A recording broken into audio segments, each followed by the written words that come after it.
Saya telah off 2 minggu terakhir.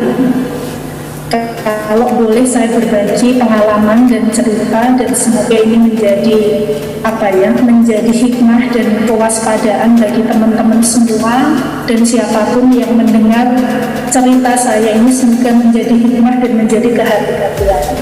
Jadi ceritanya begini, saya mulai dari tanggal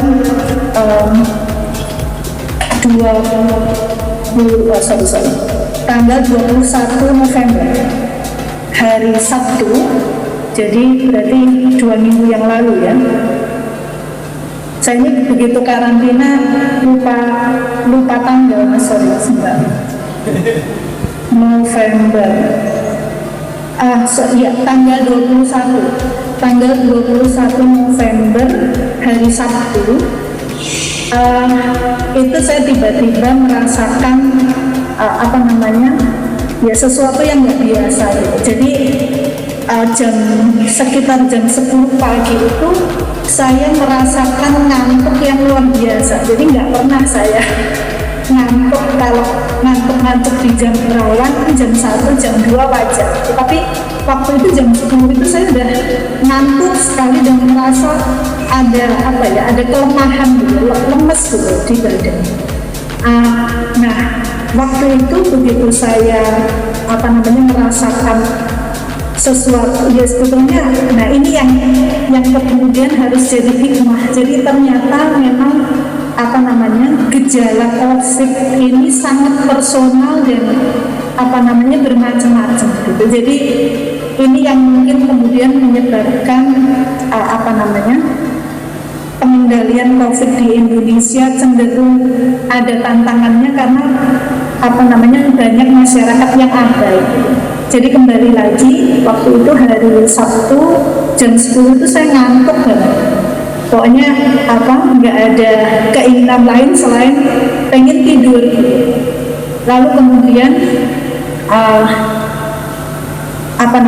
untungnya waktu itu begitu saya merasakan sesuatu yang saya pikir kok badan saya nggak fit gitu, akhirnya saya di rumah pun dan posisi kondisi tidur pun saya bermasker.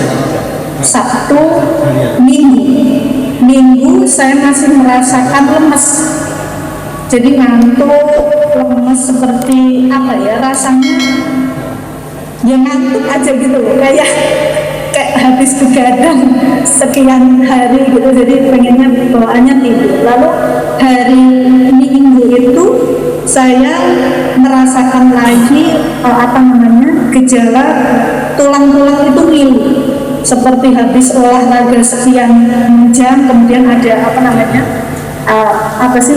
jarum gitu loh gitu.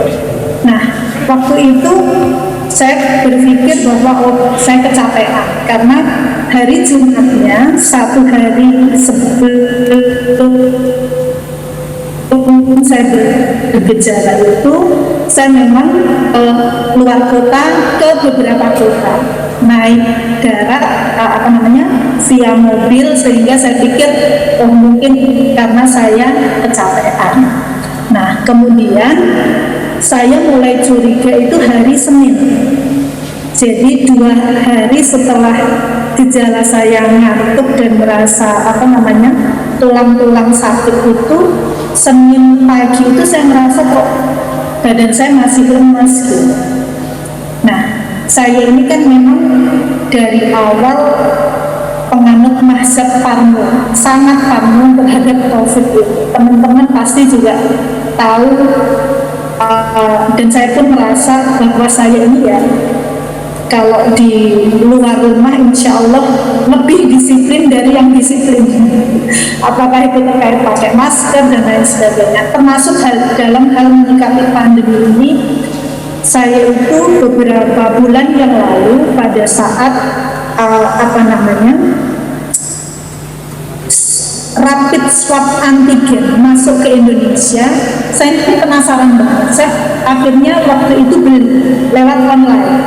Saya tanya ke dokter Sotik, waktu itu sempat nanya ke dokter Sotik antigen ini bagaimana, lalu beliau menjelaskan lebih akurat dan lain sebagainya. dan saya juga banyak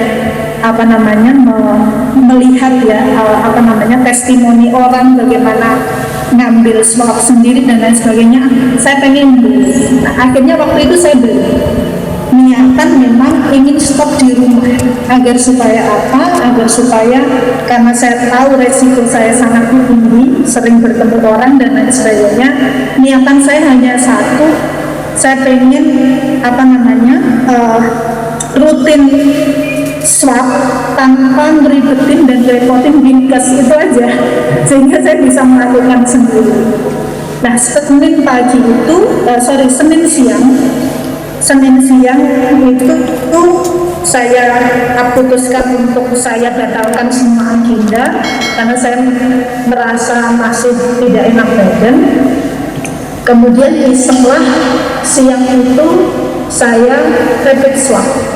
Jadi saya swab sendiri, ngambil sampel sendiri, karena sebelumnya saya sudah pengalaman ngambil sendiri, sehingga ya tidak asing gitu, bukan sesuatu kebiasaan yang aneh.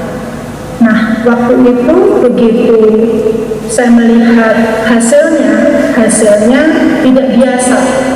Jadi biasanya stage 1 itu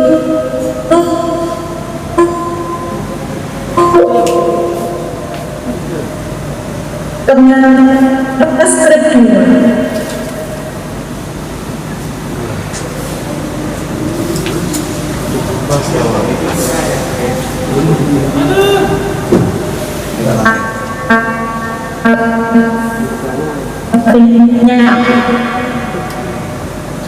Artinya saya reaktif.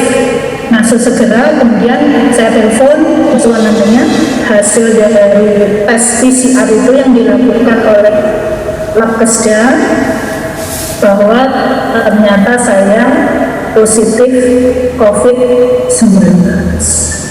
Nah, Senin malam itu juga, kemudian untungnya dari Senin pagi saya sudah sudah sangat prepare. Saya isolasi di rumah karena kan belum ketahuan, masih pada proses pengambilan sampel itu. Saya sudah prepare, sudah berdiam di kamar sendiri, memutus interaksi dengan keluarga satu rumah.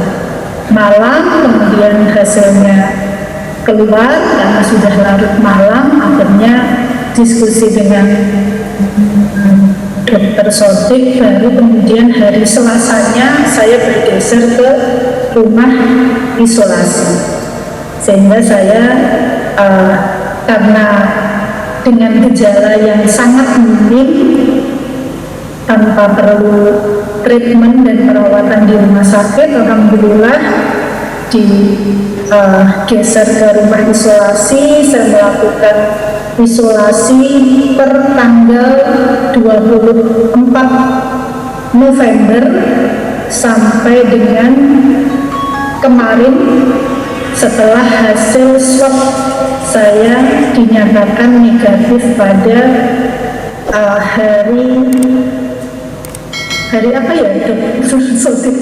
Minggu, sehingga hari Minggu itu alhamdulillah dari kemarin siang saya sudah bisa kembali ke rumah berkumpul dengan keluarga, tapi dengan syarat walaupun saya telah dinyatakan negatif sesuai dengan SOP, saya harus menjalani karantina di rumah. Sehingga mohon maaf, walaupun saya di rumah, saya masih dengan masker N95 dan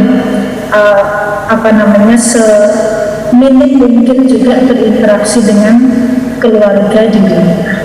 Jadi ceritanya begitu, teman-teman. Nah, apa yang ingin saya sampaikan kepada teman-teman dan semua masyarakat yang mendengar ini di masa pandemi ini, karena gejala COVID ini sangat personal, tadi di awal saya sampaikan, sebisa mungkin bagaimana mulai hari ini kita betul-betul aware pada diri kita sendiri. Perubahan seminim apapun yang dirasa, ini juga harus betul-betul kita waspada karena penularannya yang cukup cepat.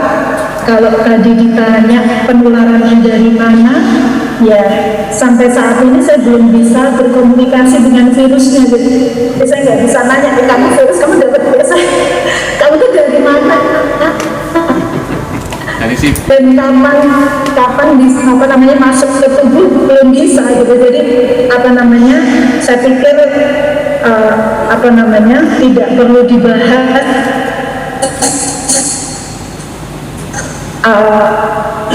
kemungkinan, tapi bagaimana kemudian kita bersama-sama untuk menjaga dan betul-betul memang kita harus waspada. Tadi yang seperti saya analogkan, ibarat perampok ini, virus ini sudah berada di teras depan rumah kita, sehingga lengah sedikit dia akan masuk tanpa kita sadar. Jadi itu sedikit cerita yang ingin saya sampaikan pada teman-teman semua. Alhamdulillah. Jadi seperti yang tadi disampaikan oleh Dr. Sodik, komitmen pemerintah daerah adalah memberikan yang terbaik. Jadi dari awal bulan Maret kemarin kita tersiap-siap menata sistem, bagaimana menyiapkan rumah karantina dan lain sebagainya, dicibir oleh banyak orang, ngapain repot-repot nyiapin rumah karantina, belum beruntung-untungan dengan masyarakat. Ternyata memang saat ini banyak daerah yang baru menyadari bahwa memang karantina mandiri di rumah itu sangat tidak ideal, kecuali rumah itu kosong, tidak ada orang lain, nggak ada anggota keluarga lain, baru boleh karantina. Tetapi kalau masih ada manusia lain yang sehat di sana, ini sangat beresiko. Dan itu pun saya lakukan walaupun berat.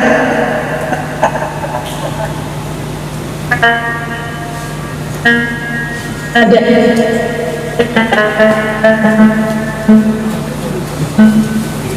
anak, ada sebuah kami ya, karena saya ingin melindungi mereka, ingin bagaimana membuat gejalanya bisa diatasi, dan pelayanannya juga dokter dan lain sebagainya luar biasa membantu sehingga dimudahkan oleh Allah sehingga saya bisa secepat mungkin sehat. Jadi mungkin itu penjelasan dari saya.